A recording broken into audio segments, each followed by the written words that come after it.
real nice, real low. And bus 34, I think you can park and big back.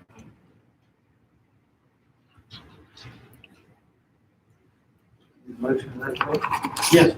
Make a motion that we do that. Second. Move it second. Mr. Allen? Yes, ma'am. Mr. Davidson? Yes, ma'am. Mr. Harris? Yes, ma'am. Mr. Daniel? Yes, ma'am. Mr. Wood? Yes, ma'am. And Barger Sports, I spoke with him and as far as continuous conversation, there's some trees that we share, his property between the driveway to Jessup Elementary. Part of it's our land, part of it's his land. We got a couple of big dead pine trees we got to take down regardless. He's went to, make a proposal. Ms. Mark, you can share with you had a conversation with him a little bit more than I did. I went by and spoke with him the other day, and a couple of big dead trees on our side, they're eventually gonna fall and crush his fence and maybe fall on some of his stuff. So he would like y'all's permission to take down these other trees that Renee's showing behind his building. I believe there's a picture on there too that shows the roof of his building rusting. Yeah, those trees right there. But, he had replaced the roof on his building a couple of years ago, so there's the roof. And then there's one more picture. All that pine straw laying up there is rusting his roof back out.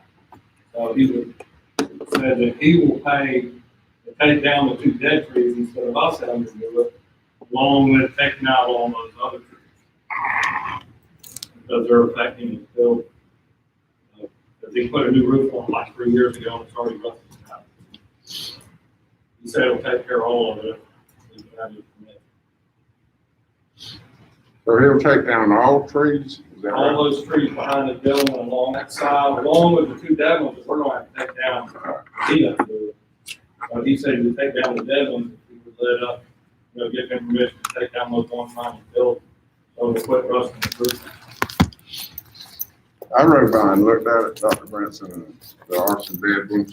Is it beetles or, what? I don't know, but, it looked like probably 15, I was guessing, where our property Yeah, line. and he's clearing behind his property anyway, because he's gonna expand some.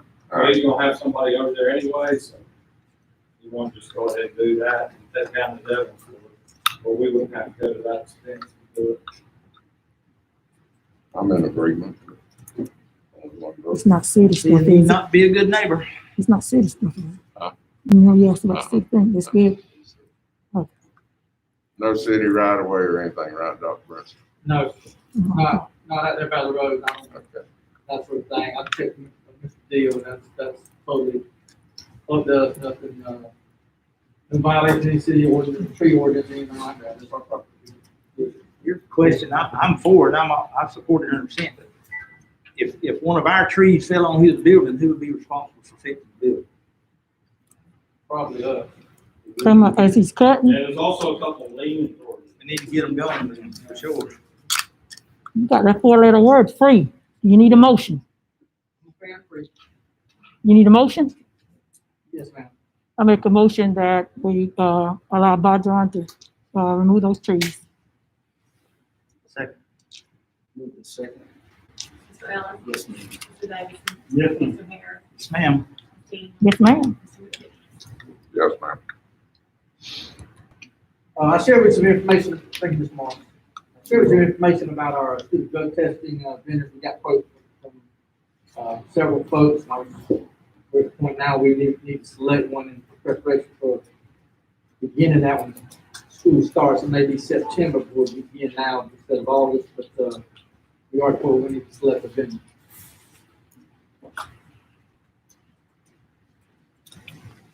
I can't remember. I'm in favor of let's go to our local.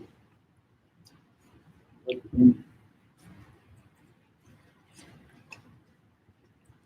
don't know what was. I can't remember the name. I have a question about that.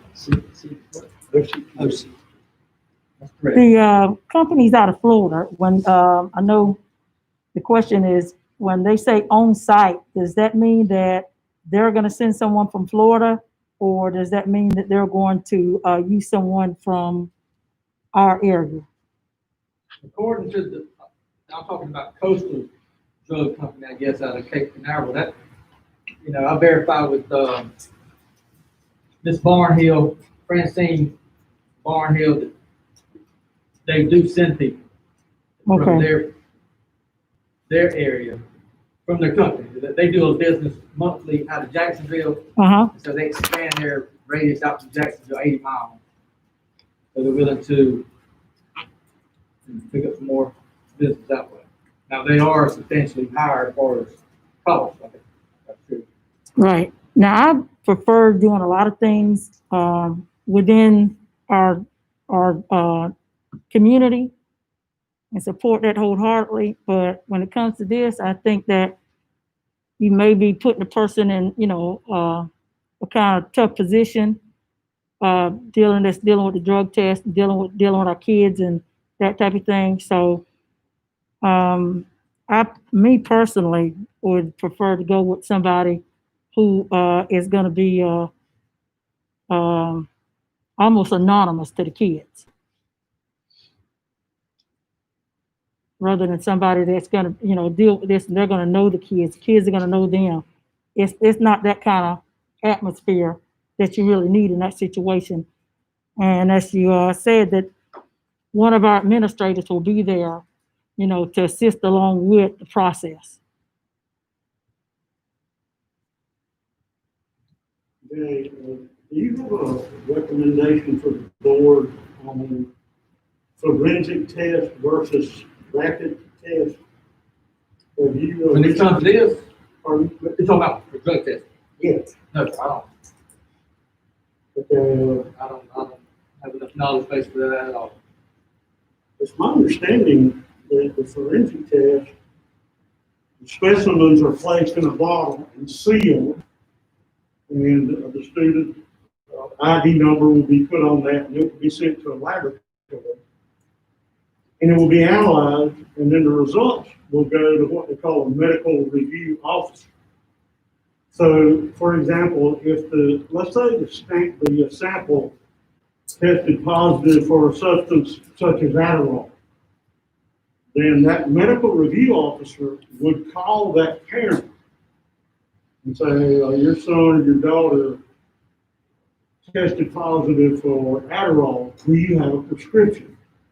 If they do, then that becomes a negative test result. So, and I understand Sharon's apprehension about confidentiality and, but if we do this forensic samples, that takes the interpretation out of the rapid test. You put it into the test, and it will give you a real faint line. Will show on the device if it's positive. And some of them are so faint that it's difficult to be sure whether you see it or whether you think you should see it. So if we go with a forensic test, that eliminates that potential misinterpretation or misreading of that. It goes straight to the laboratory and it's analyzed by a medical professional using standardized tests. So it's much more foolproof, if you will. And again, speaking again about Sharon's concern about confidentiality and just being more comfortable with somebody who's not part of the community. Just so everybody knows, the way the random drug test system works is there's a third-party administrator. Whoever we decide to do our drug testing, they're going to rely on the third-party administrator to select who gets tested. And typically, it won't even have names on the selection process. It'll have student ID number. So it'll go to a third-party administrator. They will use a computer program, and they will enter 750 numbers, ID numbers, and the computer program will generate a random list of numbers. that number will come back to our school system and, to a person called a designated employer representative. And that's gonna be somebody who works for the Wayne County School System. They're gonna be the only ones that have the results of these tests. Or who was selected for the test. So they will inform the principal to send, student number 421, 23, right on down the list, 20 random numbers. So whoever's doing the collection, whether they be from Jacksonville or whether they be from Jessup, they don't know who's gonna come through that door. All they know is that the Wayne County School System is gonna supply them with the people to be tested.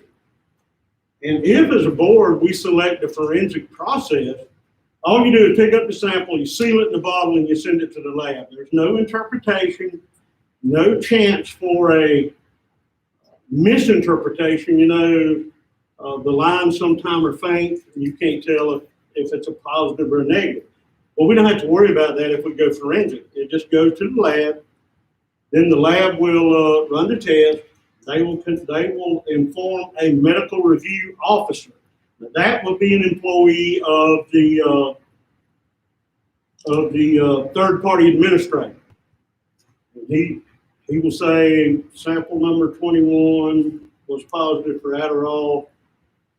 Then he will call the parent and again verify that that child has a prescription. So that comes back as a negative. There's no ramifications. There's no anything attached that anybody might consider that student to be abusing controlled substance. So there's a lot of built-in safeguards in this system to protect the anonymity and the confidentiality of our students. And that's at the end of the day, whoever collects our samples will not get the positive results. They will go straight to the MRO, straight to the Wayne County, whoever the DER is. So there's no chance that somebody's identity could be compromised because the only one that's going to have that information is an employee of the Board of Education. So So when you Based say on- forensic, Okay. explain that. forensic means that the result is determined by recognized lab test. A rapid, the collector interprets the results and then they send it to the lab to verify the result. Right. So there could be a stigma attached. Little Johnny, the collector said, "Little Johnny, I've got you positive here for Adderall." That's why I think it would be in our best interest not to use rapid results because the kid submits a sample and he goes back to the classroom. There's no discussion about I think that's what they do anyway. or have you done this or I have think you that's what done they that. That So way, there's- I think that's what they all do is they, Excuse me. I think- They're okay. sealed right there. they're sealed and they're actually and OCTS friends are back there, and I think it's correct that student will initial that seal to verify that it is untampered with. And if it gets to the lab and that seal has been tampered with, that thing's null and void. Either it'd have to be retested or. So there's safeguards in place to protect the anonymity and confidentiality and to make sure that these results are accurate. It's nothing, probably, one of the worst things is to be falsely accused of something. And certainly, we don't want that to happen. So, and Jay, and the administration is going to have to pick a Wayne County Board of Education employee to be the DER, and he receives that information from the medical review officer. So, again, anonymity and confidentiality, any drug screening business that compromises that will not be in business long. You know, and rightfully so. I mean, if I take my child out there and say, look, I'm worried about, little Johnny here, and then somebody say, hey, little Johnny was over there getting a drug test. I think he fluid. So, I mean, those folks don't operate like that, and obviously, they wouldn't be in business if they did. Well, based on what I read from the other companies, it's kind of similar. They do a reading on site, but what they were saying was that if they get a positive test, then they take that sample and they send that sample to their labs. So it is going to be verified, like you're saying, verified by a lab, whether or not it's a positive sample or not, or what is the positive drug within that sample. But you still, like I said, I just like the anonymity of just somebody just from somewhere else just doing that test.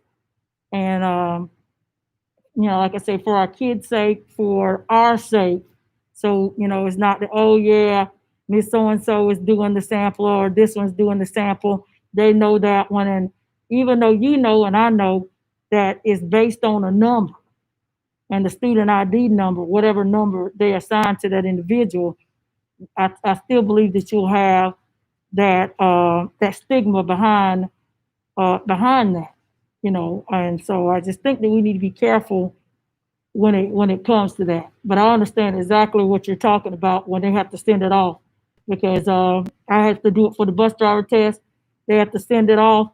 It comes back, I got Vyvanse. I have to show the prescription that I had Vyvanse because I'm ADHD. So I understand that, and that's just the way it is. But because I know I'm not doing anything I'm not supposed to, it's no big. And, we explain that to our kids from the, beginning about if you, have a prescription for a drug that you're taking, don't, if it comes up positive, don't be in a frantic. They're going to call your parents, you show the prescription, you're fine. But I just think that's, just something best for not only our kids, but for us as a system. All five of us going to decide on, I go whatever we decide to do. Put Mr. Simmons on the spot, I'm glad you're here. First of all, I'm glad my name ain't Johnny, I get in enough trouble with Joe. Do we use local, Mr. Simmons, when we test her? Have we ever had any problems?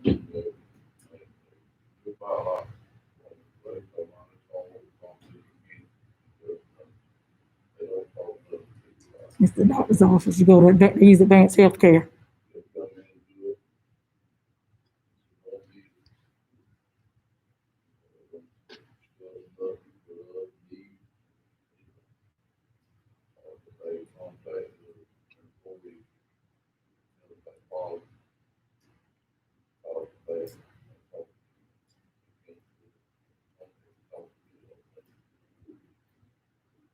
When you say talk to the employee, they would go through our representatives, right? What do you call him, ATR? Raised on my next contact that parent, that child. Okay. Yeah, like me, they had called me, they asked me for a prescription. I was an adult. Protocol for us, they don't let us contact them. Mm-hmm. Yeah, I guess it'd be a little different if an adult bus driver. Mine, But in your case, what do you call them, ATR? MRO, medical review officer. And they would be the one that would contact. And y'all help me out in the back there if I'm stating this wrong. The MRO would contact the parent. Mm-hmm. And even at that point, they're not saying that it's a positive drug screen, because if they have a prescription for whatever medication It's shows legit. up on that, then it's thrown in the trash and everything's good to go. And that's another step of the anonymity and confidentiality until it's been proven that there was a banned substance and you don't have a prescription for it. It's a negative until all of that information is verified. Our people have 10 days. You get it straight, somebody calls you a doctor, that's happening. First of all, I'd like to say the drug testing is not to try to catch a kid. Right. Our whole intent is to deter it. Mr. Ellis has spoken before, we can't fool ourselves in Wayne County. We do have a drug problem, we have a problem with our kids. And so that's our whole intent, is that peer pressure to do it, and then to have, hopefully that kid said, man, I got to have a scholarship, I can't do it. And so that's our whole intent for it. Having said that, I talked with one of them. I was totally for going outside. But then when I hear it's gonna be $10,000 more and they're gonna come back and probably use our locals, based on what Mr. Simmons has said, I'm gonna recommend we go local, but what is it, a year contract or something, Dr. Brent? Is that Yes. something to be worked out? Or shorter if we have problems? But, we've got a budget cut, we've got to talk about later on, land, and just, money's gonna get tight, I'm afraid, so I just, might go with Mr. Harrison.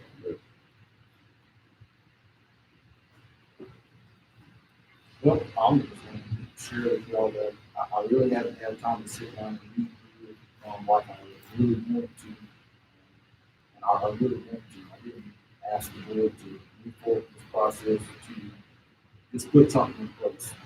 And we do want to put it in some church, but we really need to think about, as you said, that we really have a problem. I've discussed with several of you about my experience in the drug group. So it's easy for me to identify. It's interesting that since this COVID has started, I've seen an increase of drug activity amongst our kids. So that means that when we do enter back in our buildings, we're going to be faced with this problem. And I'm not telling us to hurry up and speed and put this in place for that. I think we need to really take some time to dig into this tonight and continue this conversation until next board meeting before we take action, just to make sure that we are, because I do share the same concerns that Coach Daniel has, but I also share the same concerns that you have, Mr. Joe, about the cost. But this is a serious situation, and I do want to protect the privacy of these children, but I also want to help these children. Because if we can help them now, we can save on the taxpayer dollars now, then we can save on it later. The sheriff won't have to house these individuals, because we can help mature this and try to change some of these things that they're doing, because it's becoming a pattern. We see these kids involved in this, it's not stopping. It's becoming a lifestyle, and it's allowing them to get involved in things that's making them make a lot of bad decisions. And just to the point, as a board member and a police officer, that we got to do a little more soul searching, a little more detailed digging before we make a serious decision like this. I don't have any problem with that. I know sometimes people probably feel like we'll kick the can down the road, but bottom line, we want to get it right, or as best we can. So, You can ask them, saying, contact the person, should test positive for something you can't have prescription for, with a drug, like heroin, cocaine, don't tell you about it. MRO would inform the parent that this is what the drug through school. Again, this is not going to be punitive in nature. Now you want to election on have to notify.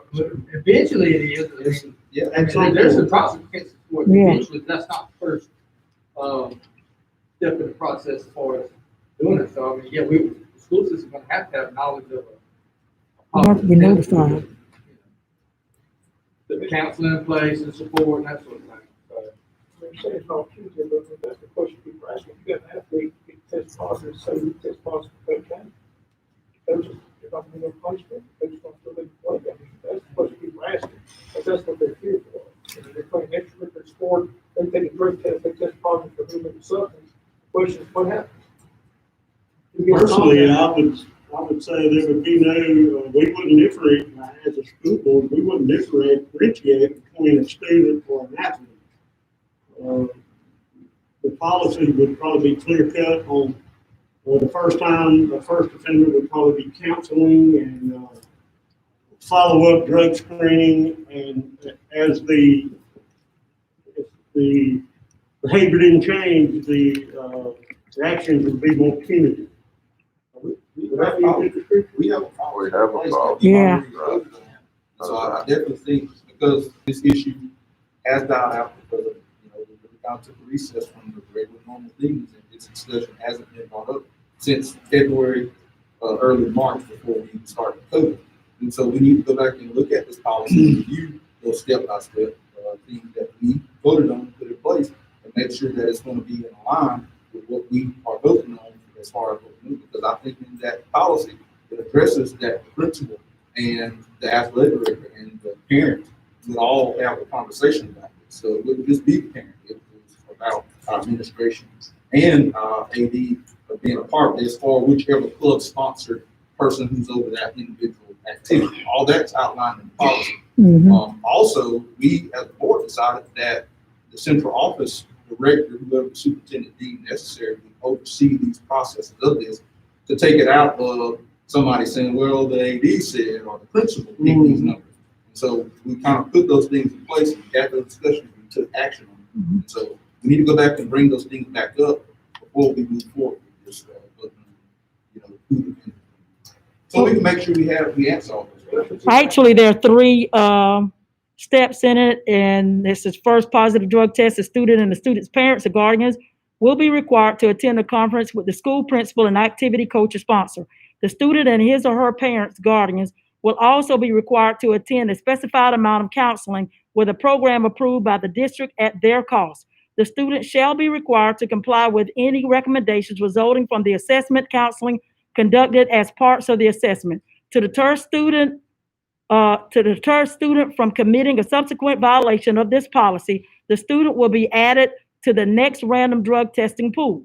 If the prescribed guidelines are followed, the student will be allowed to continue participation in any of the activities covered in this policy.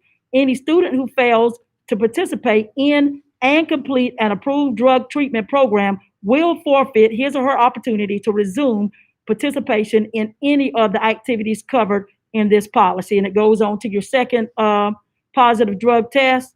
And you say he loses 10% of his or her participation in all athletics or extracurricular activities and parking privileges for 1 calendar year from the date of the positive test. The student must enroll in an approved drug treatment program.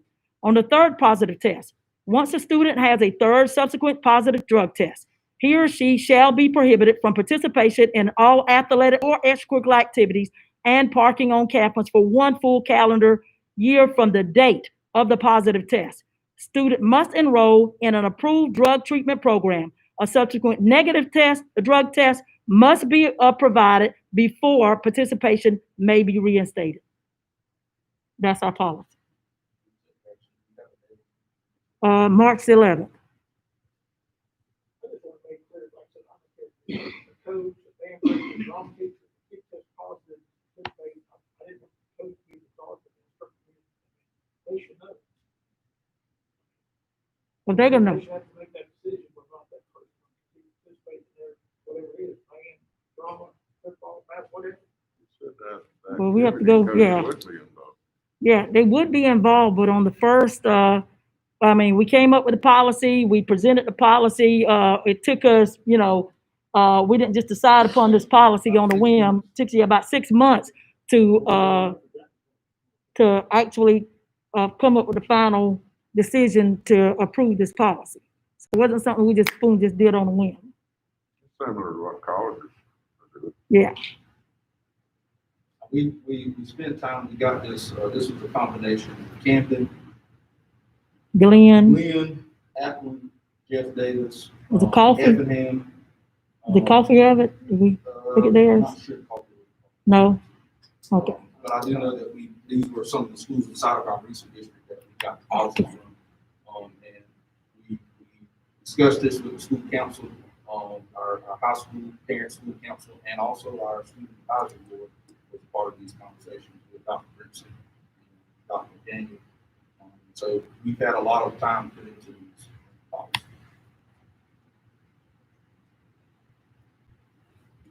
And I assume this will be added to the athletic handbook, right? This will be added to the school handbook. School handbook.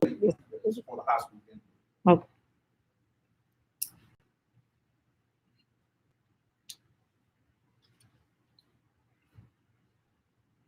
If y'all okay, I would like to table this until the next board meeting, give us time to go through these vendors. Maybe if we want to invite somebody to come speak or have them call it, make some presentations on this, so we can make a final decision at our next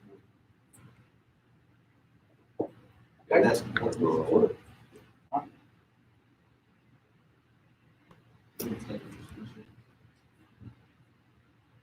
All right, mediation.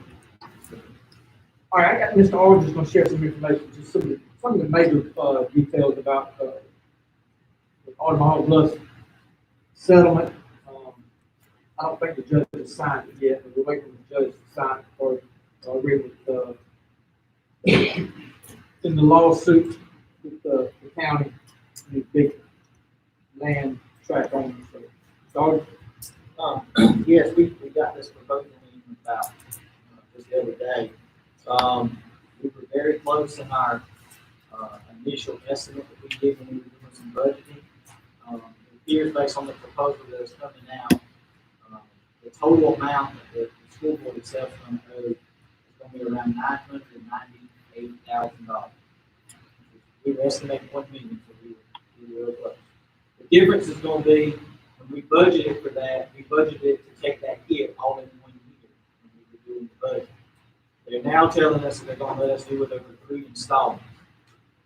So us and the county itself will be making 3 installments to get that completely paid up.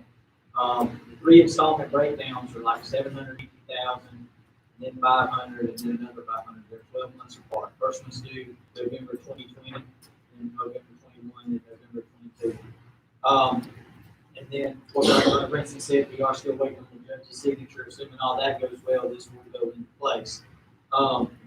With that being said, the way that illustration is going to work, we're not actually going to physically write a check back to the county in order for them to get that money distributed.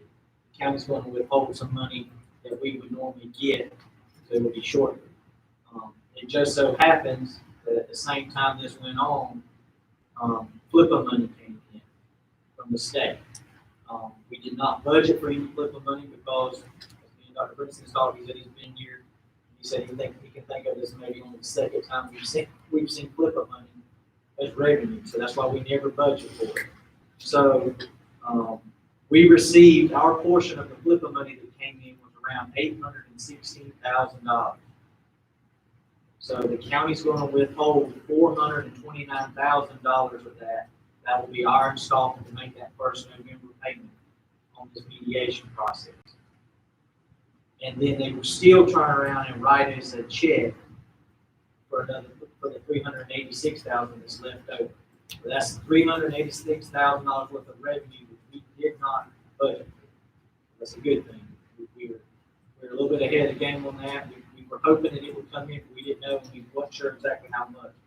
So we're kind of getting a positive on both sides. We're not having to make the payment all at one time, and we're getting some revenue that we're not counting.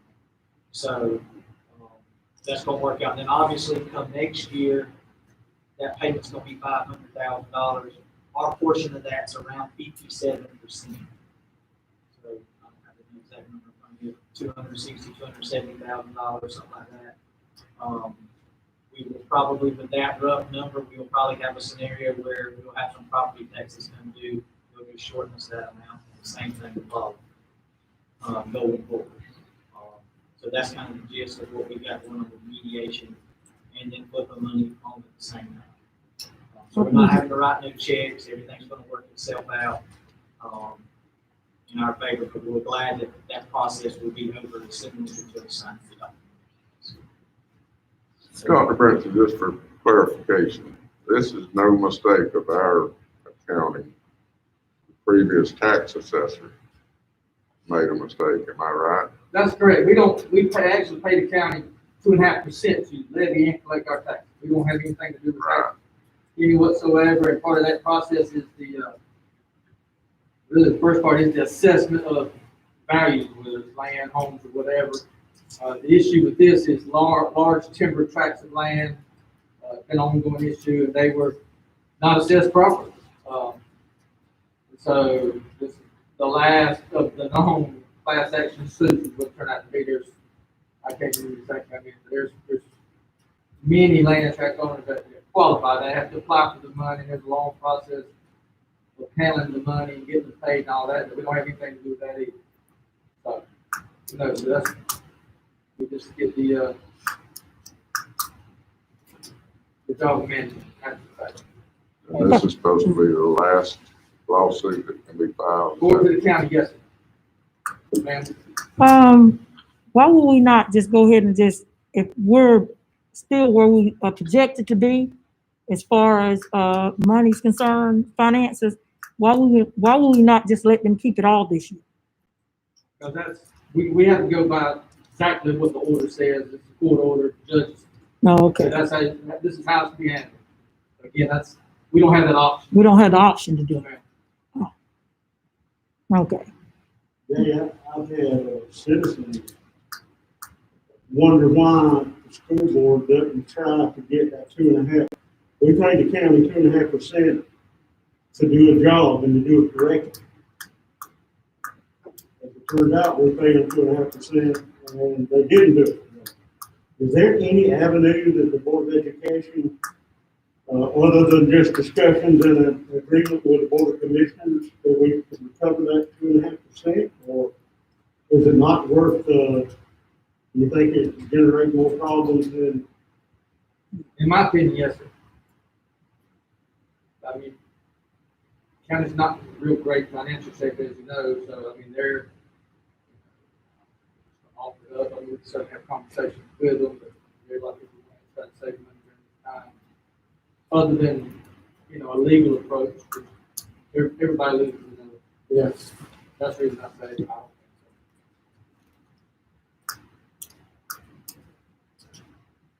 Well, I do think it's in the best interest of the board, because the county commissioners are district broken down like we are, that we individually have conversations with our district representatives about our concerns about it.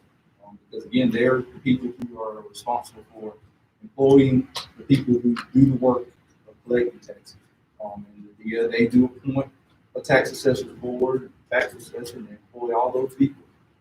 And it's their responsibility. And while we can't legally get into that battle with them, having that conversation with them is the most important thing that we can do individually that represents our district and also the taxpayers of this county. I have talked with the county attorney, I haven't talked with the administrator because I leave that to CJ, but I have talked to the county attorney and appreciated him for going through this process of mitigating and getting these numbers down. I'm happy that we're able to save that $1 million and take it out of this limit for this budget year. That frees up a little money for us to be able to do some other things that probably are a little more important than this.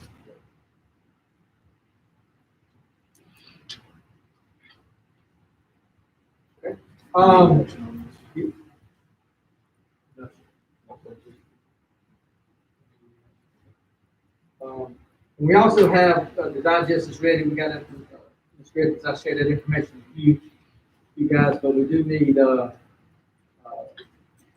commitment and action on kind of setting a tentative millage rate. This is not the final millage rate, but as I shared with you, just kind of let you know that you know, the digest is up, everything's up, which is great news, and so because it's up, the value of a meal and what you're doing is, you know, we're going to need to reduce that millage rate number, you know, that 17.963. That prevents us from having to have 3 meetings. If you don't reduce it to at least that amount, it's considered a tax increase. Anytime you have tax increase, you have to go through that procedure process, 3 additional meetings, advertising, that sort of thing. And leaving it at 18 would only generate us only about $20,000, $24,000 extra dollars. Again, that's I should recommend we take what's called a rollback rate. If you'll recall, in years past, the tax digest has not been up. You can see the 5-year history right there before you. When it's not been up, we could actually have raised millage in years past, probably the same type of amount, not very much, and not have to have the meeting. We've never chosen to do that, but we could have it and not be considered a tax increase. This is the same concept. So you need a motion to that effect? Yes. Yes. I'll make a motion to that effect. 17.9630. Our portion of those. Second. Move to second. Mr. Ellis. Yes, ma'am. Mr. Madison. Yes, ma'am. Mr. Harris. Yes, ma'am. Ms. Stevens. Yes, ma'am. Yes, ma'am. And just to summarize that up, as far as a timeline, then we'll get that advertised, appropriately in the, let's go in the newspaper.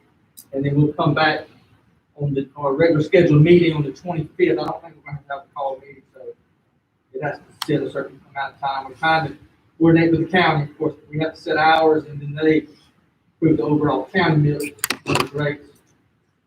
And we're part of that, so they have to kind of wait on us, but this is got the timeline where tax bills, if everything goes good with the county, we decide to finally approve it on the 25th. That set bills go out, middle of September, they'll be due in middle of November like they normally are. Can't say enough about the job, Mr. Nick Griffiths and those folks down there have done, getting this thing prepared during the pandemic and keep us on track to have those tax collections coming in.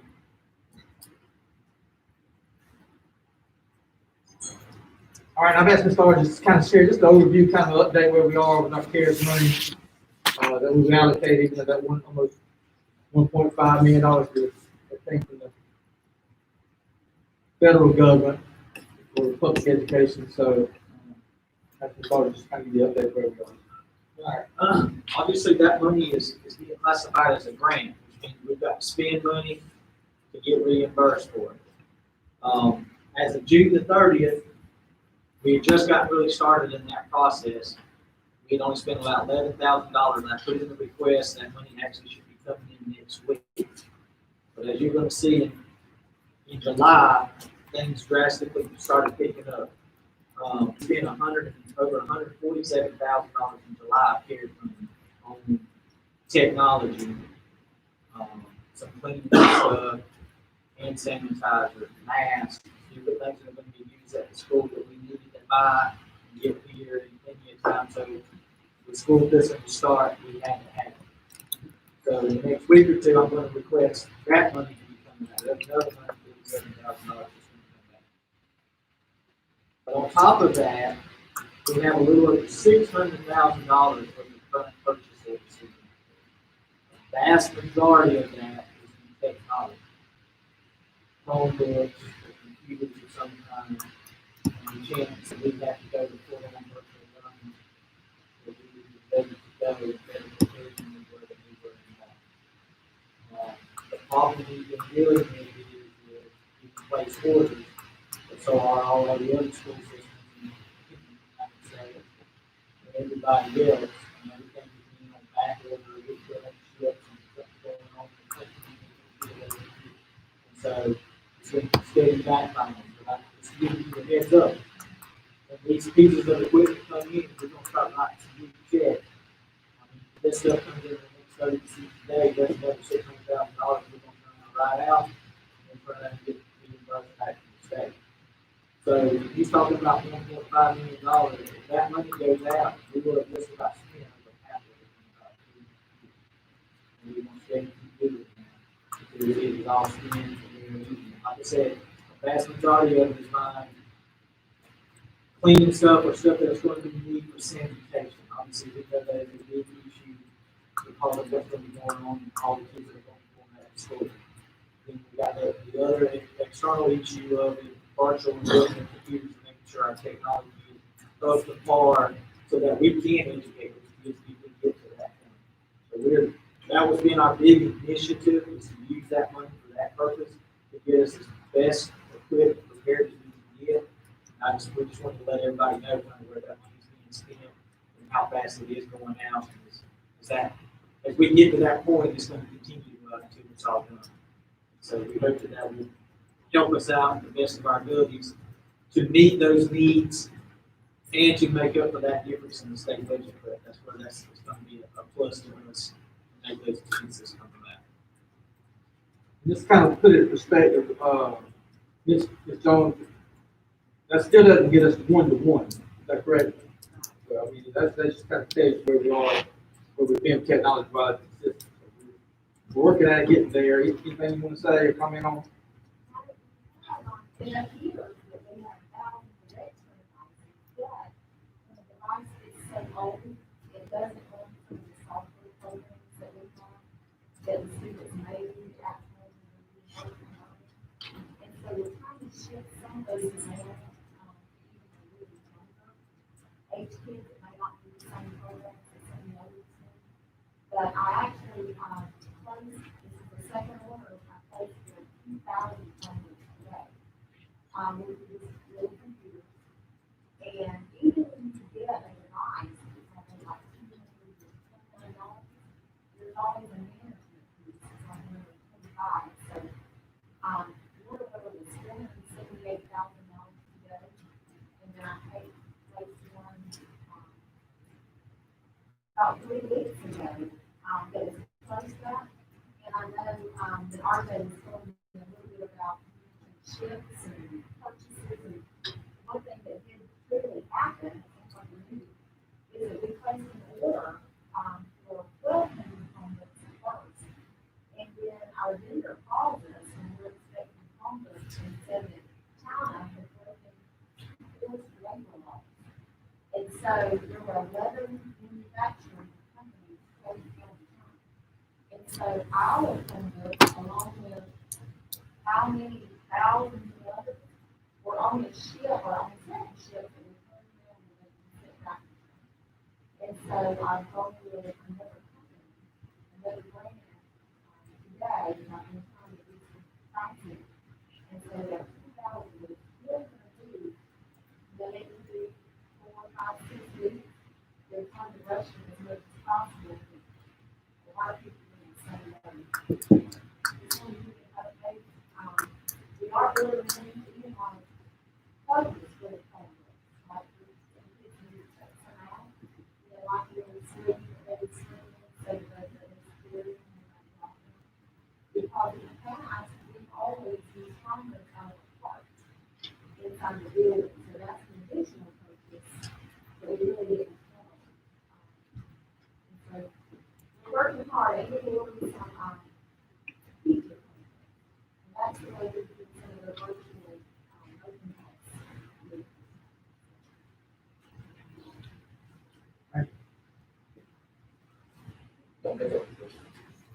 Ms. Jones mentioned in one of the meetings where you were talking about enhancing the Wi-Fi connection, people can pull up.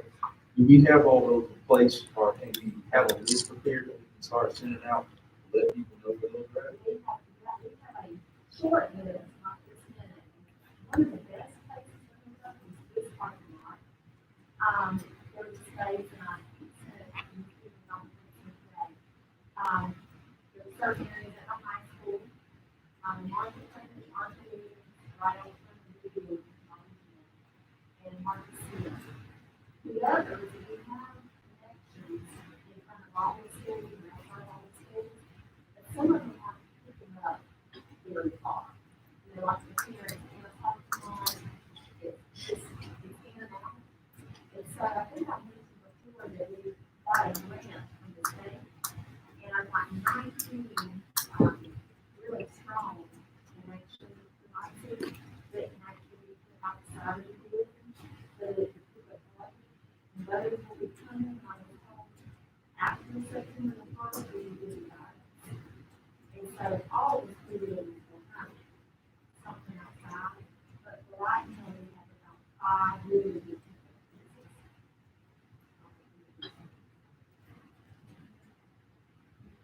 But like the K-Bill area, I've heard that, mentioned we don't have anything for that The yet. only thing we have right now, we got 50,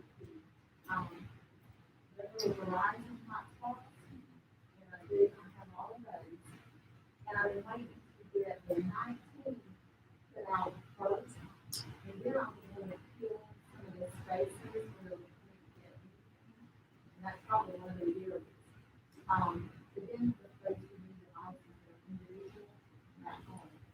But I also asked about like buildings, like maybe it's not buildings that we own, but is it possible, if there's a store, you know, maybe we can build one over it, but we can build something on the outside. There's certain specifications for that, And until we get the devices and they give you guidance and stuff, I really don't know. But I do know you can talk with us, where you want to put the device on. I was wondering, like, volunteer fire departments, some of our rural churches, Yeah. I mean, you gotta have a signal that, Right, right. And I did actually ask about it, and so, some guidance is coming. I know, here, most people live like, right, a school. So I'll know in September, where those nights can be placed, and then we can do No, we can talk to Richard Johnson. But some of his duties, and he works with the volunteer fire department and their chiefs for those stations, so we can talk with him about, having those conversations now, before we get those licenses out. Some of them, we can use some of those volunteer fire. that was great, I got you to talk about that.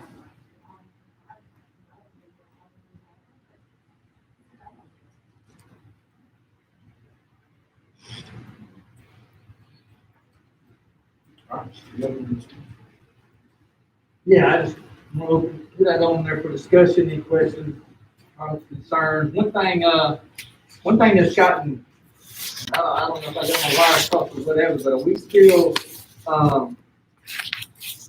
not allowing students to participate in extracurricular activities if they're choosing a virtual option? That was my understanding. Has that changed? So say that again. Has that changed? He was asking, has that changed? Has as that far as- changed? I'm getting phone calls. Well, there's virtual learning, they cannot participate in that curriculum. right, We right. addressed that in the email.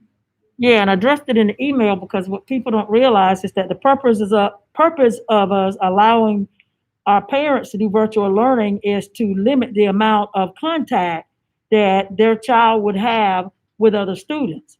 And you would think that, in the mind, you think, well, they're only going to be in contact with their teammates after school. Well, in essence, you take a high school student who has 4 classes, the average class has 30 kids in it. That's potentially 120 kids that one kid is going to come in contact with. Now you take, let's say, 12 kids on a basketball team, and you multiply that 120 by those 12. Potentially, they could come in contact with what was like 1,440 kids.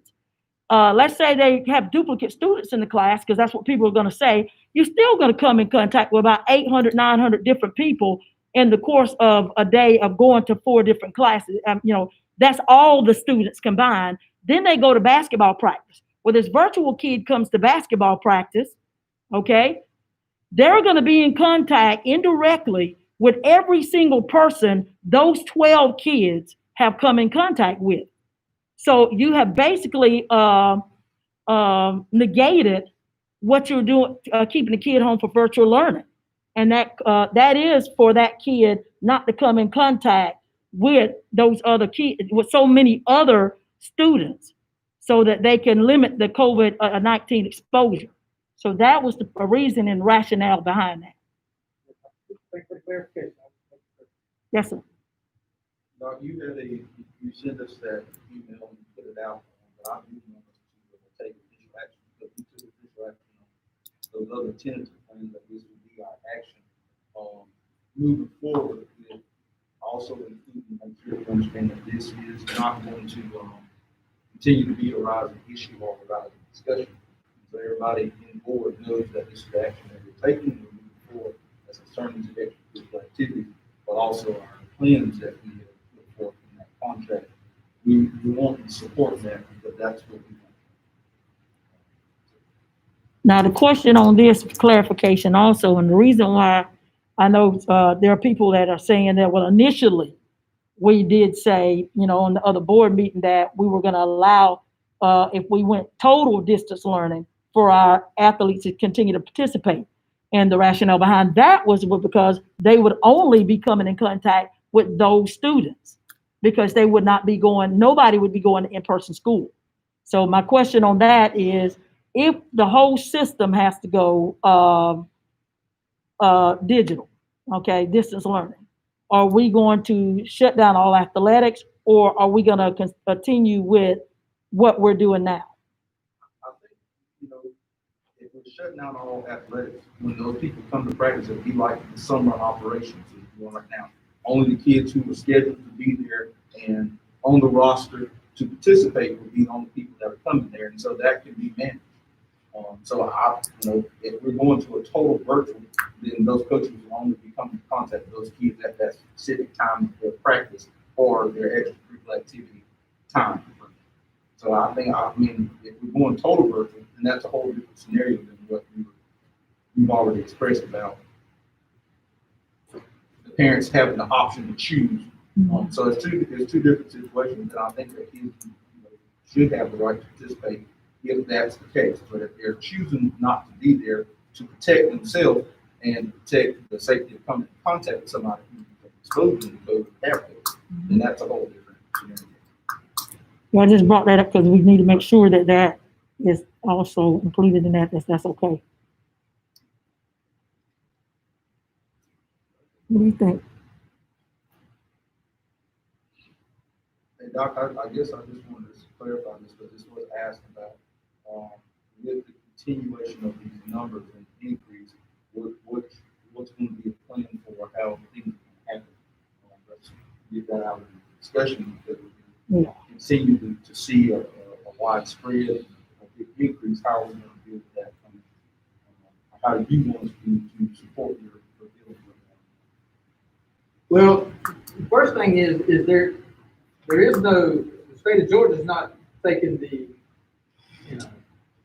national guidance. That's the first thing, all right? And so the state is basically said, the Department of Health is going to try to put some metrics to whatever low level spread, moderate spread, advanced spread, and they decided not to. So it's totally up to the locals to decide when you're going totally virtual. There are no metrics that are out there. There's 3 or 4, separate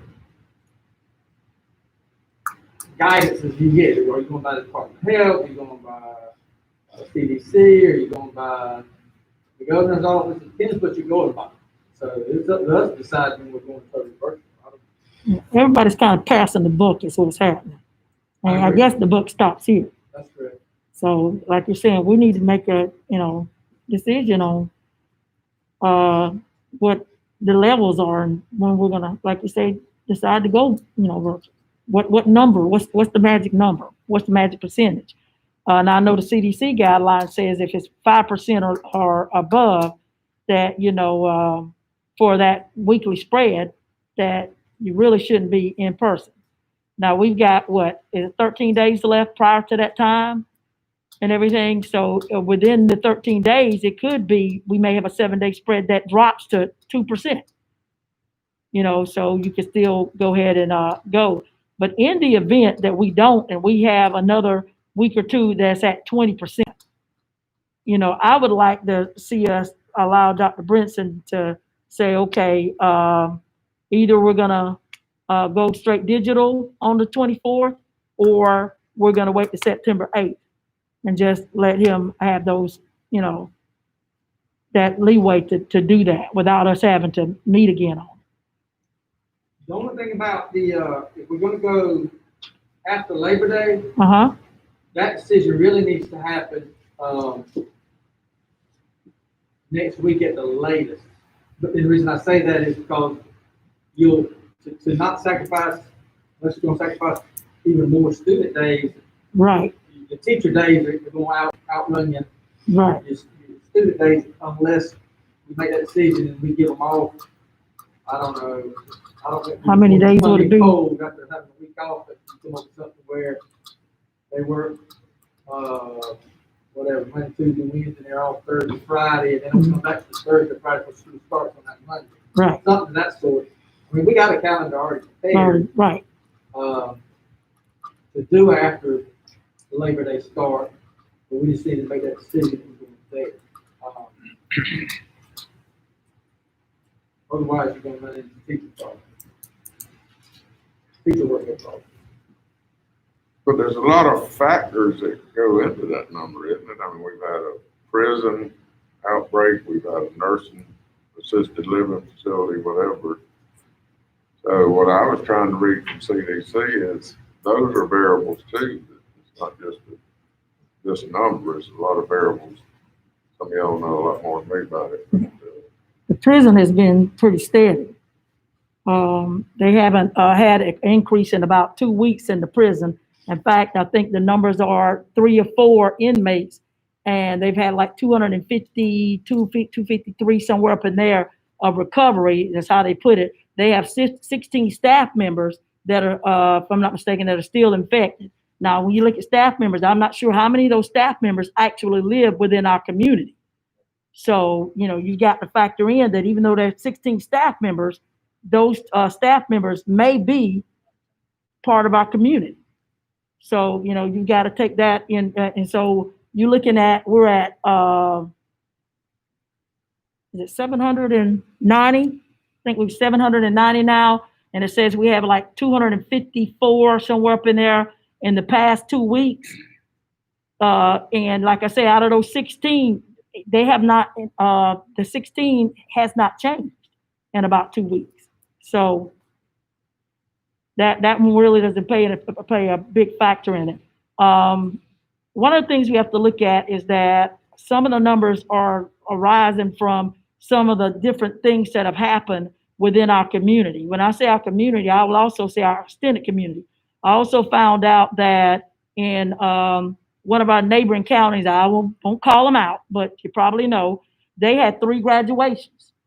School system was very responsible in the way that they did it. They had a graduation where the students were in the auditorium area and the parents watched it virtually. Well, then you had another entity, the parents decided that they wanted to give a special graduation for the kids. No social distancing, no mask, okay? Then you had another entity decided that they wanted to do it big. And they had a graduation within their parking lot. No mask, and these people are intermingled within our community as well. So we also had something happen out at Grace Lake where once again, they said no social distancing, no mask. So we've had big functions where people were not practicing, you know, what they should have been practicing. That has also increased that. And you're right, Mr. Joe Mack, and that there were about, I think there's about 60 within one of our nursing home facilities that is infected. But I'll tell you this, it came from the outside because the nursing home actually done a very good job, because from March until the last week in July, they had no cases. And then all of a sudden, bam. Okay, so we can't let our guard down, and, you know, we just gotta just do the best that we can and make the best decision we can, and look at some of the things that have happened throughout, not even the state of Georgia, but throughout the nation with some of the school openings where they've opened and within a week, they're closed. They're going to virtual because the numbers have increased and skyrocketed so quickly. But Ms. Denny, aren't we taking some of these principles? I read an article from August 1. They call it cohorting, potting. Mm-hmm. I think some of our schools, from what I'm hearing, is even carrying it a step further, and they're either teacher rotating or, from what I'm hearing, a lot of y'all are too self-contained, right? So, I mean, we're making great strides to reduce it, and I think we're doing all we can do. Personally, we've given them a choice now. Mm-hmm. I'm ready to roll. Approximately how many students do we have that have decided to go virtual? We've had about 1,100 who completed the Google form to get the process started. The second part of that process is signing the commitment form and returning it to the school. And that was supposed to be done today. And so the individual schools are still having to indicate which ones have signed those. Now, when I checked that at about 4 o'clock,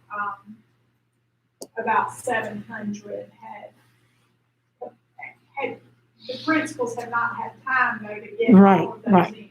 But that was the number at about 4 o'clock today that I could verify that about 700 had done better things. And so, Okay. It's a good one. about 20%. That larger number is about 20% of our population. The lowest grade level is ninth grade, about 15%.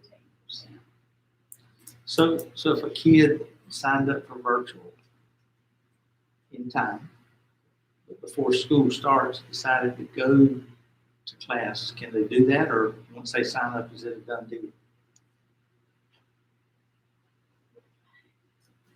That's easier to do that way than it is the other way. Well, that- And so, we need to kind of hold to the timeline, we're gonna work with folks and try to, we gotta educate kids, that's not just. I just know that it's been a Oh, no, question, no, so yes, I didn't know that.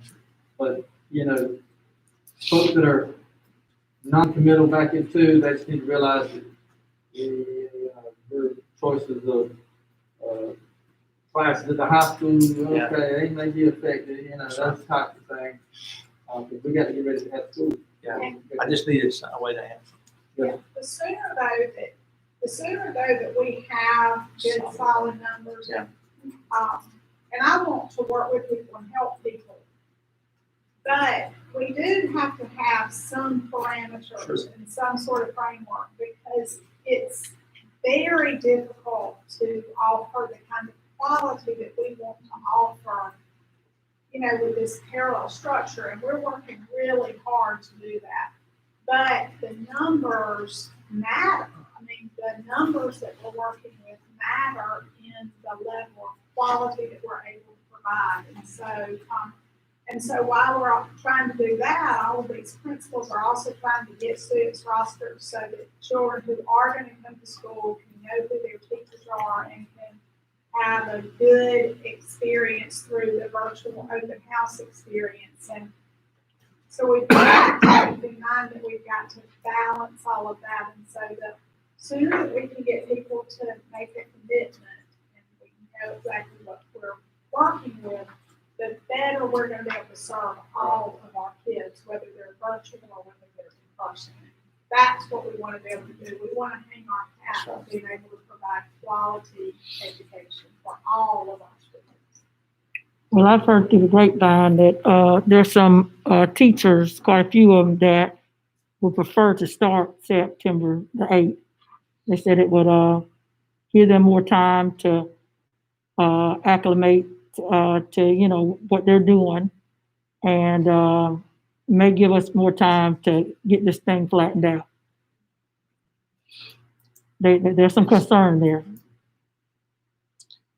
Another question, is there a process, how are we going to select what teachers do virtual, teach virtual, and what teachers, how is that going? That's gonna be a hiring process we'll do kind of in-house at each school. We'll have an announcement, I suppose, to work hard on that. As far as the process, it'll be a hiring process. And, yeah, like the principals hire the teachers, they're gonna get the way in. There'll be some input from the central office. Okay. We're gonna do it at the school level. We got to get folks that are highly qualified and do the best we can with it. It's not gonna be ideal. That's right. That's right. Will we take in consideration those who may be at high risk but can do the job virtually? Sure. That's always a fact. We'll take care of our people. That's right. We love them, but we gotta put kids first as far as that instruction piece and get our folks Right. right. I have one other that I was asked to ask. Will there be a penalty for masks? If with students that just constantly don't wear them, what will we do with that? We're not gonna have a mask issue. I think what you're saying is that the kid continually not doing what we ask them to do, that's called insubordination. We address that every day, all day long. Folks have to do what we ask them to do if they're gonna come to school. Otherwise, there could be some distance. But there'll be some education, common sense, some things that apply. That's gonna be kind of the new, pull your pants up, take your hat off in the building, tie, put your shirt in, some of those things. That's the way I kind of see it. So, Brent, we had a deadline on the virtual, didn't we? Have they already passed? Today? Huh? Today, Today's 4 the o'clock. deadline. We need to stick with it. Then they can make preparations. No, I think what they were saying is that if you were virtual, the question was if you were virtual and you decided that you wanted to go to in-person school, would they be allowed to do that? I think that was good. I understood that question. Yeah. So we should pretty well have some pretty concrete numbers, so you get it all tallied. After that. Doctor, you want us to prepare for a call meeting next week? Or how you want to deal with those numbers? Well, I mean, we certainly can, if you're talking about like a final call about virtual or starting after Labor Day. Or- Yes. That gives us, another week. I mean, looking at numbers,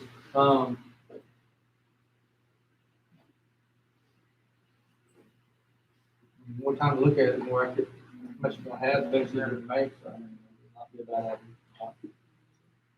I'll do it doing next Tuesday. So I'm good.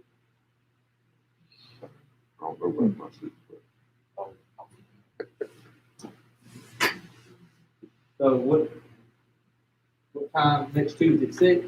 Well, what do we need to do, something different? Looking at, Yeah, I think it's fair.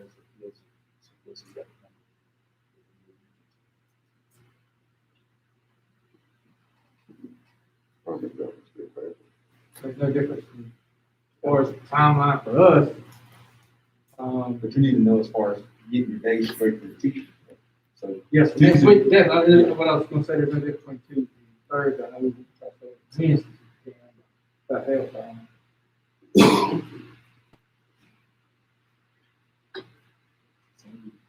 So if you did it Insurance approval.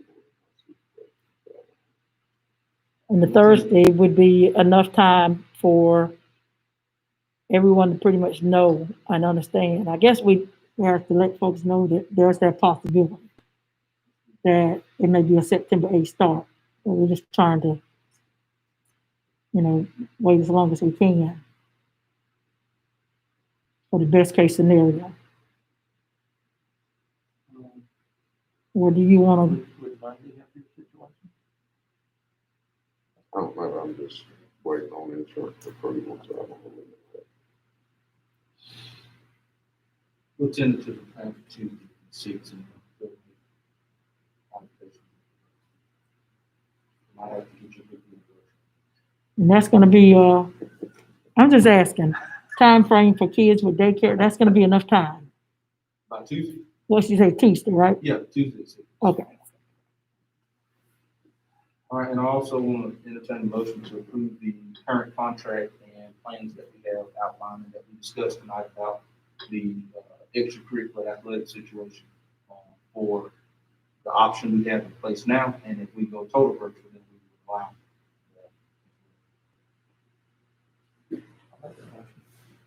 I'll second it. Move to second. Allen, Yes, ma'am. Mr. Davidson, Yes, ma'am. Mr. Harris, Yes, ma'am. Mr. Daniel, Yes, ma'am. Mr. Tipton. Yes, ma'am, just to make sure we're clear now, it's, if we give them an option, they will not have a choice. If we go total virtual, then they will have a choice. Okay, yes, ma'am. All right, we'll move into executive session to discuss or deliberate upon the appointment, employment, compensation, hiring, disciplinary action, or dismissal, or periodic evaluation rating of a public officer or interview applicants for the position of superintendent. I have a motion for executive session. So move.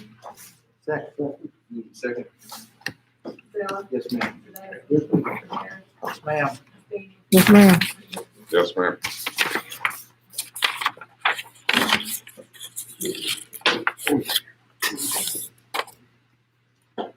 Good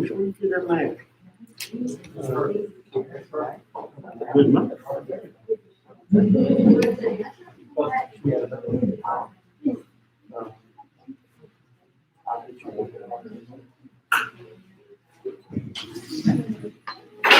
Miss Sheridan, you've got so much electronic equipment here. Y'all, excuse me, I'm on. And Mr. Ray, this ain't all of us. No.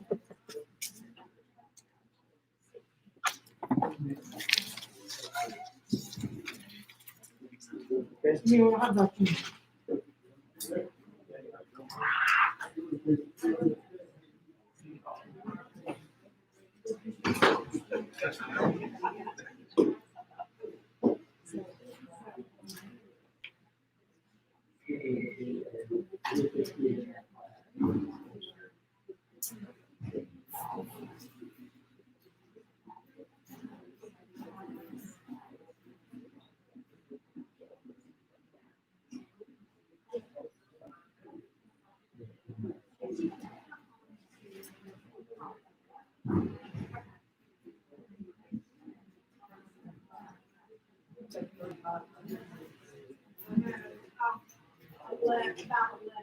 About 11.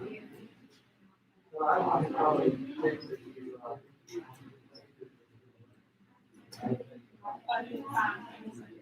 Yeah.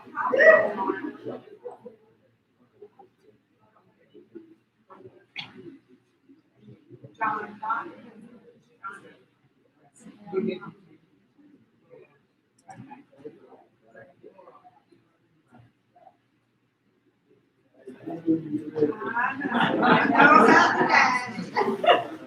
Okay, I'll send that to you. You want it written up, I write it. I mean, any way you want. Yeah, I'll get it to you.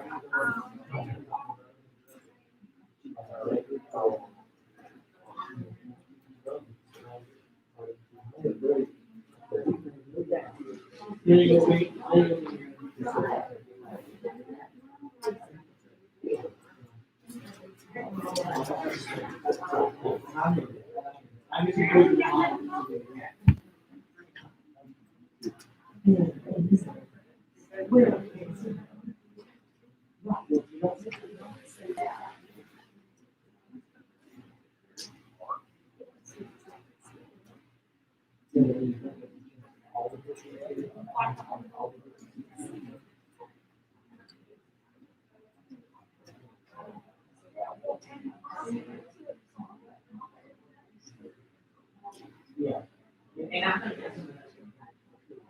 I see.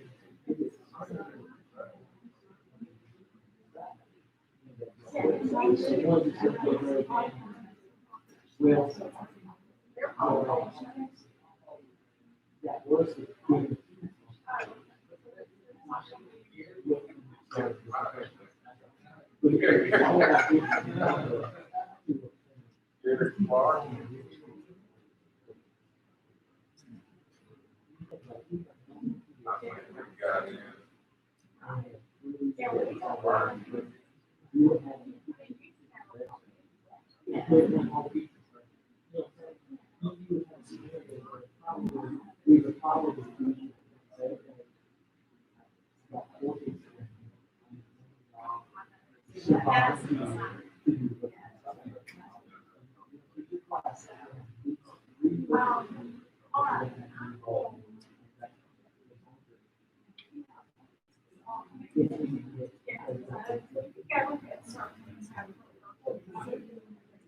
Right.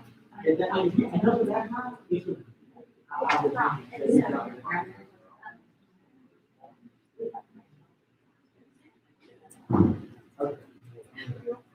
Well, see, yeah, That's 750, 500, 500, that's the total thing. that's correct. Is that what kind of confusing? Yeah, I'm sorry, that, the mediation is projected, and sent out to both of us. It just says, here's how much is paid to us. And our portion of each, here it says, receive of the money. So, first payment is 750, so we know 400 something else. First payment comes up to 500, we'll owe 260 or whatever. That is something like that. And it's whatever the offset amount we get back to 500. That is correct. You're welcome. I'm not good on numbers. I admire what you do.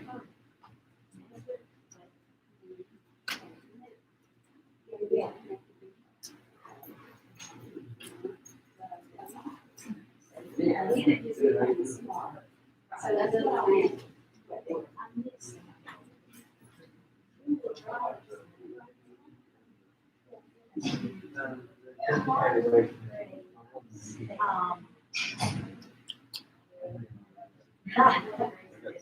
This Sonia doesn't seem to think that. Doesn't seem to think that she uses, I'm gonna call my screen tomorrow for sure. But she uses it for teaching. That's why I couldn't do it like in weeks and things like that. She doesn't check, she doesn't like that, in directions. And I want to find that in here. And then you'll just be beside your own, like, the time to be on. This year, they're gonna take a spot at home. Before you want the technology, it's fine, the cars and all that, all that's good. Or put the number in.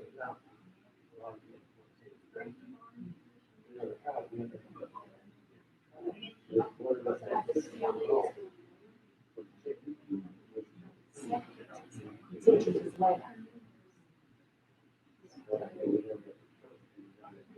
Right.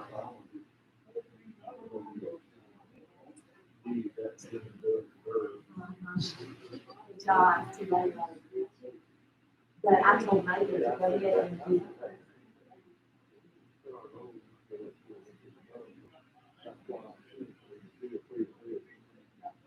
Why did she sit on his back? Well, I got it.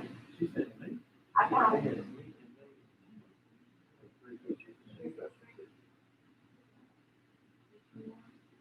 Well, maybe she, okay, maybe she did, maybe she did.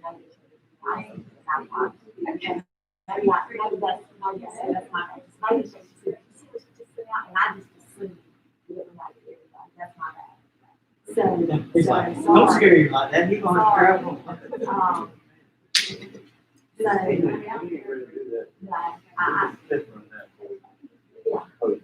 Well, to eventually get your, you get that process, let me find it.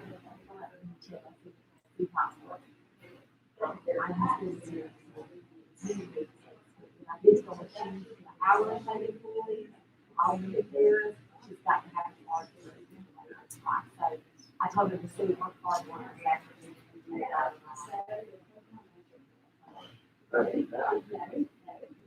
Yeah, you put that, because you pay a lot of money, you pay a lot of money for that system.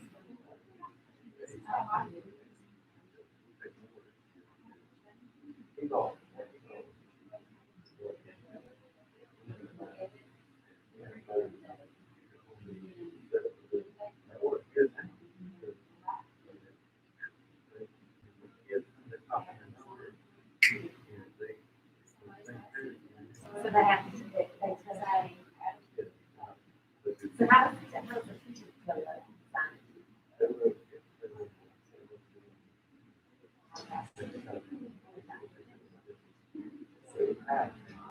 Right.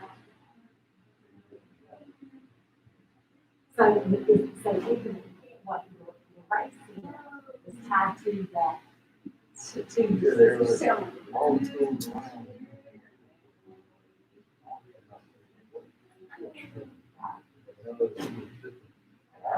No.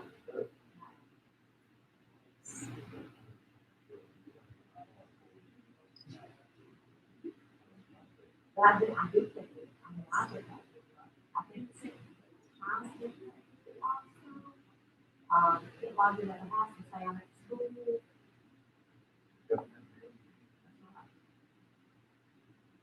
Yeah, I know that sometimes they're like, when you say this, boy, let me see you, you know, they're excited to say, I got that, but you know those kinds of things, not everybody is putting things like that. She ain't calling nobody. No, because he knows who they are.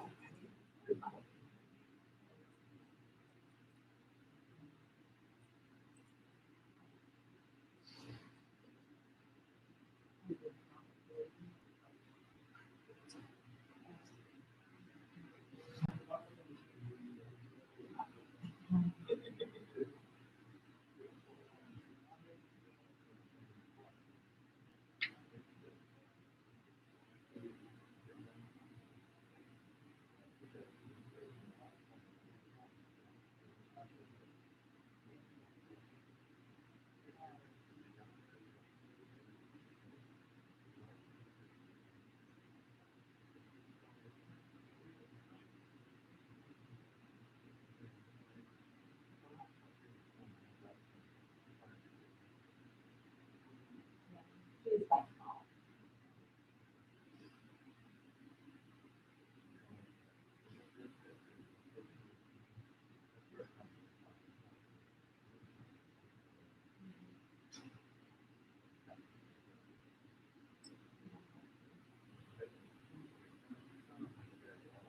That's fine. Yeah. That's fine. Because the teacher is in there till 7:30, 8 o'clock, 59, and this one to get off. That comes in at 7:55 and leaves at 11. Yeah, trying to get the thought. Consider it. It's like,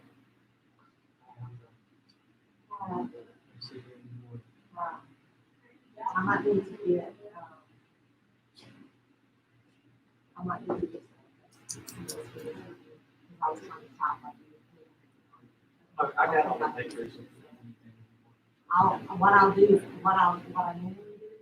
do is I like copy and paste what I type. And I'll email it to you. I'll email it. Which one's going to be gone? Was it the cards that look still? This is what I said. If it's at, it's not even email. I'll tell you, I'll get a review of the actual business account. Now, it's not, budget, including when they drop it, how to be allowed to. Also, can we do this? Yeah, here, that's the exact number, right? And then this is So how the much. county will hold, when it's the first time, the county will send it, it's check it, they'll leave it out. So the balance of the money which was not in the budget. So you do have to put it, that's all. Yeah, so if you want this, there's the exact number, right? You can have, I don't, that's just that. I just printed all that, so I have something to talk about.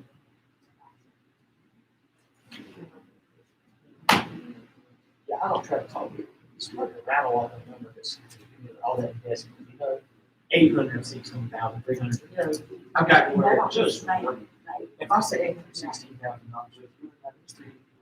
And now, here's where I'm getting military. okay, Not the best one, you the information he is receiving from the county property tax values. Chooses to leave the farm like that, rate of 18 mills, and this would actually be. that's correct. It's because of the property values.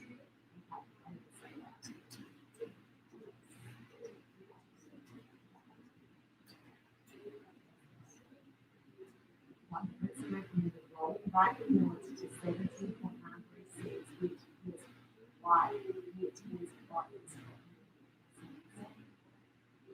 Which is stated. Right? Right, and what that does is that only actually shortens our projected revenue. It reduces our total tax revenue by 24,100.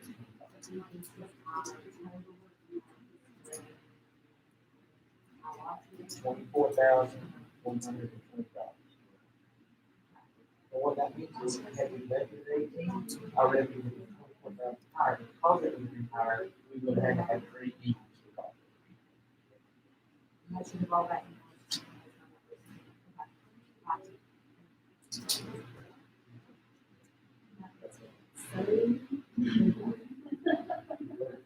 CARES Act. Well, here, I'll Giving up the big cares after the ones that have been seen as our stables and it's like things, something that we can touch on, so that's another obviously. Build it to say, doing this office there, we do classes. Three classes, so there's a backlog that you can start. You will see, I guess, that's important. So we see, and then you'll be seeing quick. John's got to do the process. I didn't. Yeah, you can get that house, now, if you want to, you can, but I mean, that's up to you. I just kind of gave you, I want, See which total, what's the total? $1,535,000.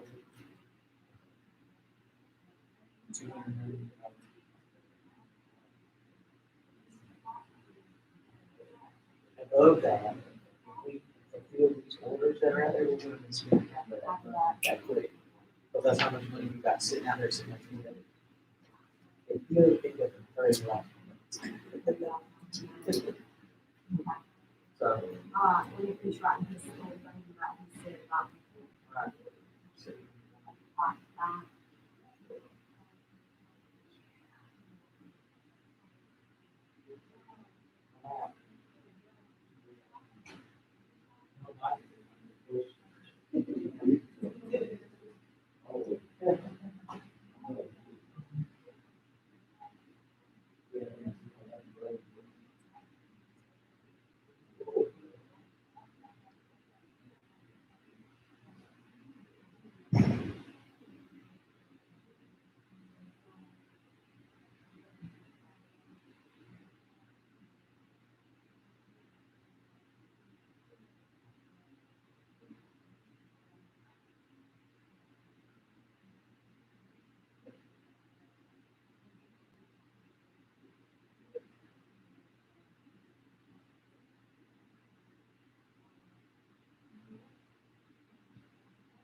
Move like, Tina went to first grade.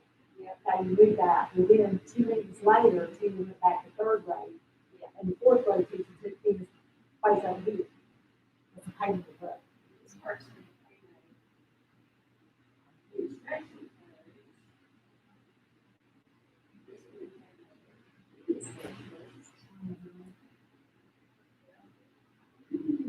And I try to, and I don't always do it like, if you look at the notes, I try to make a note on their transfer to say, now, I don't do the payroll change. But if they transfer from one building to the other, I put those notes in. I don't know that you could put all that in payroll. You know what I'm saying? I think I'll do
I've made it to the O.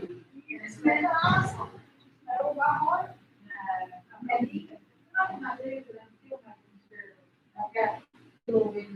Oh, in my house, cleaning house? Yeah, no problem. I'll never.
It's there, man, I want that done so I can pull it over and filter them all out and look at how many per school. Yeah, yeah. But when I scroll down to see how many were still blank on Arthur's, I was like, oh.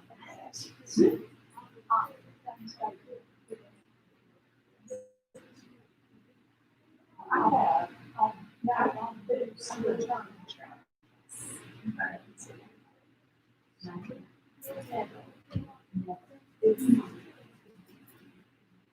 and the documents are just like, said, what are you gonna provide us access to the banks that got this numbers? Found the help and honestly did. Don't you love it when you do that? With screenshots and loads of information. And said, I put that back through my emails. And even though I really don't have time, but apparently I don't have to read it. And so I'm gonna do that.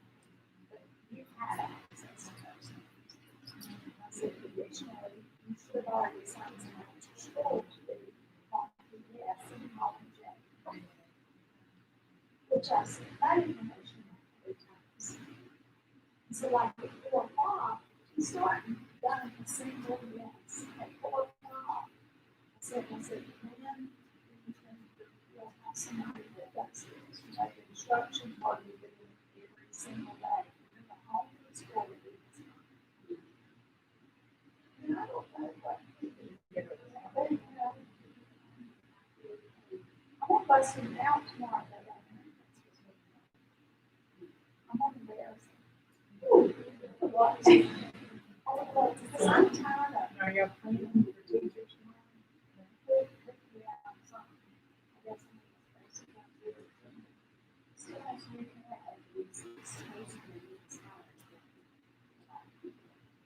I guess I'm not supposed to be on this list, right?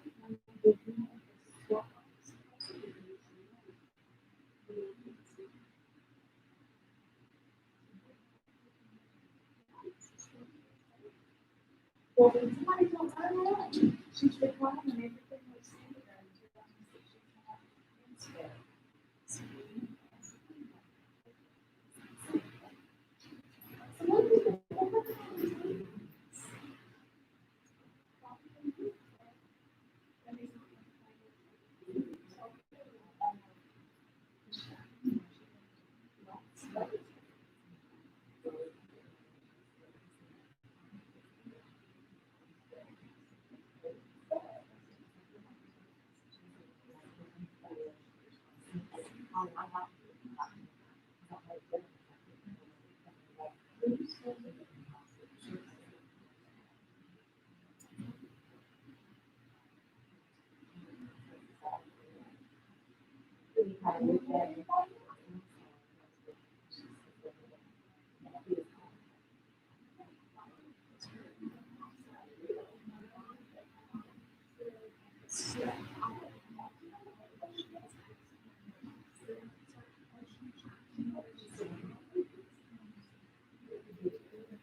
So this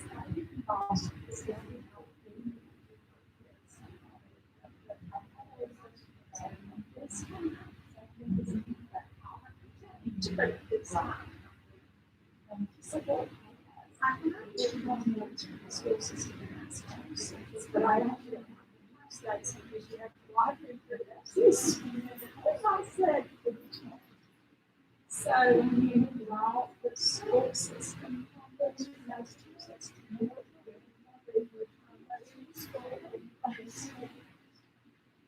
Stay up with that, stolen property, just like that.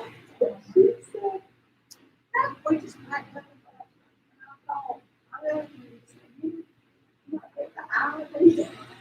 You tell me that I need to give you the one call, but you were telling me. But she was responding. And listen, she was really nice. Like she kept saying, I just feel so sorry for y'all.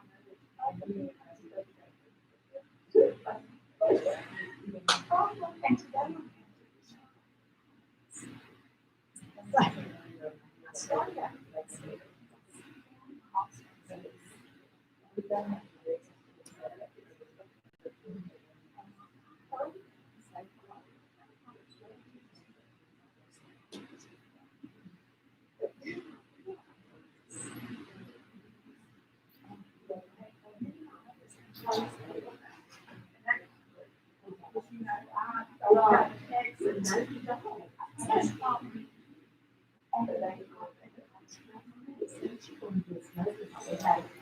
I know I'm serious.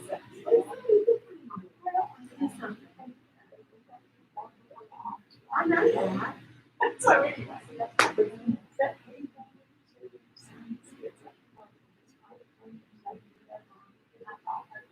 So then I went to see, but I was looking at I said, well, maybe plus it's like,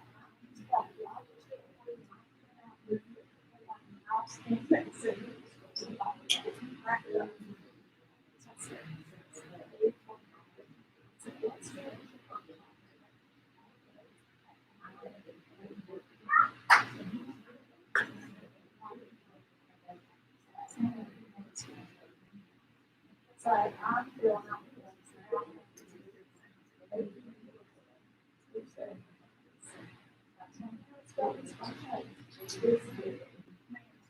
Sure. So, it's not here, I tell you, it's not awesome. It's like, oh, wow. And then you proceeded to shut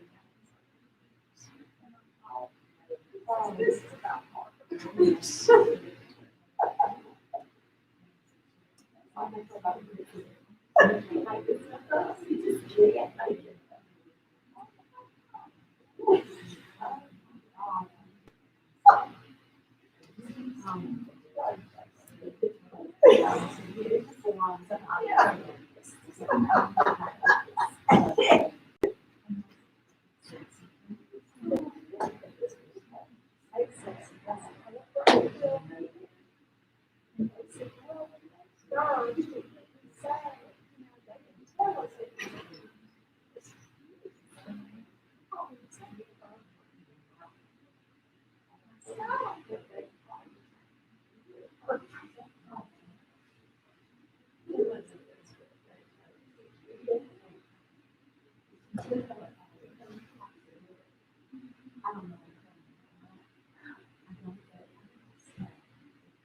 All right, we'll take a motion to return to regular session. So moved. Second. Move the second. Ellis, Yes, ma'am. Davidson, Harris, Ma'am. Yes, ma'am. Yes, ma'am. Personnel recommendations for August 11, 2020, certified recommendation. Angelina Bowen, Mark Williams, Aaron Lamb, Mark Williams, Cameron Martin, Wayne County High School. Jasmine Southwood, Mark Williams Middle School. Certified resignations, Diane McNair, Arthur Williams, Rita Ward, Arthur Williams, Tyler Williams, Arthur Williams, Ellen Weldon, Wayne County High School. Classified recommendations, Christopher Barrow, Maintenance, Lauren Herring, James E. Bacon, Paraprofessional, Heather Lopez, Mark Ross Smith, Dixie Mosley, James E. Baker, Allison Moody, James E. Baker, Karen Pye, James E. Baker, Nurse. Casey Thomas, Mark Ross Smith, Paraprofessional. Classified transfer, Marvin Dreamer, Arthur Williams Custodian to Arthur Williams Head Custodian. Alan Kearns, Mark Pickett Middle School Food Services to Wayne County High School Food Services. Marcus Shout, Arthur Williams Head Custodian to Arthur Williams Custodian. Classified resignations, Bruce Caldwell, Transportation, Jennifer Foster, Arthur Williams, Amy Mallett, Jessica Elementary Paraprofessional, Darlene McPhee, Arthur Williams Middle School. Motion to approve superintendent's recommendations as presented. So move. Move the second.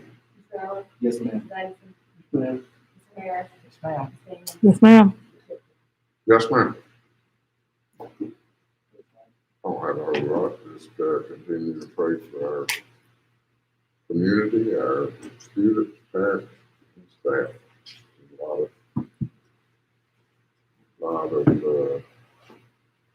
I'm trying to say, parents don't know if they're making the right choice, so pray for all them. Just God bless our nation.